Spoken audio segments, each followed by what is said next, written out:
আচ্ছা, এখানে এটা শ্রেণী সমবায়ের ক্ষেত্রে হচ্ছে। শ্রেণী সমবায়ের ক্ষেত্রে আমরা গাণিতিক রূপ তৈরি করছি।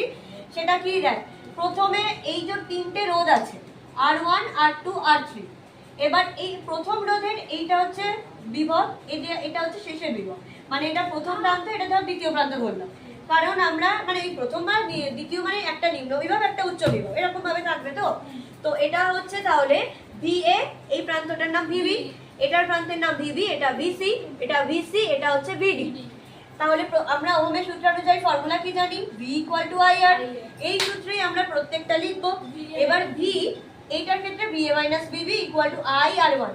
I গুলোতে 1 2 3 লিখব না, তার কারণ শ্রেণী সমবায়ে প্রত্যেকটা রোধের মধ্যে দিয়ে একই তড়িৎ প্রবাহিত হয়, মানে I এর কোনো পরিবর্তন হয় না, যেহেতু একই লাইনে আছে, সবার মধ্যে দিয়ে একই তড়িৎ যাচ্ছে।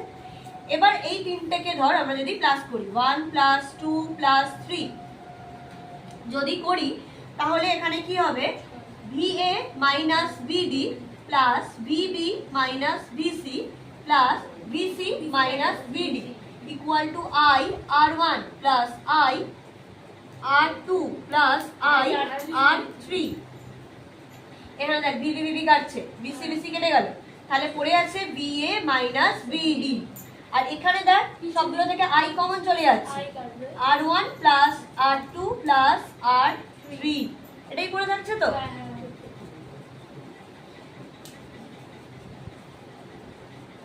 তাহলে এখানে এবার এই VA - VB যেটা, সেটা কি, সেটা হচ্ছে বিভব পার্থক্য।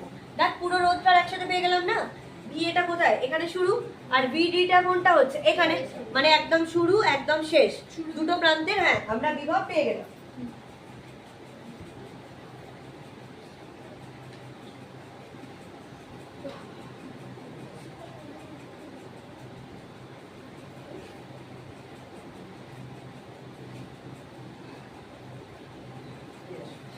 এতটা কমপ্লিট। আচ্ছা, এবার নেক্সট ধর এইটা পর্যন্ত আমাদের হয়ে গেল, তাহলে আমরা আলটিমেট কি পেলাম, VA - VD = IR1 plus R2 plus R3। এটা ধর আমি 4 নম্বর সমীকরণ দিয়ে রাখলাম, ঠিক আছে।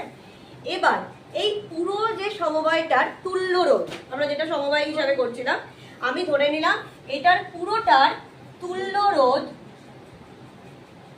ক্যাপিটাল R, শুধু R, পুরোটার তুল্য রোধ আমি ধরে নিলাম। আর যেহেতু এটা শ্রেণী সমবায় আছে, তাই জন্য তুই এটাকে RS ও ধরতে পারিস, সিরিজে রয়েছে। ইংরেজিতে আমরা এটাকে সিরিজ কম্বিনেশন বলি, ওই জন্য S দিয়ে লিখি, শ্রেণী সমবায়, ঠিক আছে, ওই জন্য RS। আর পুরোটার আমি বিভব ধরে নিলাম শুধু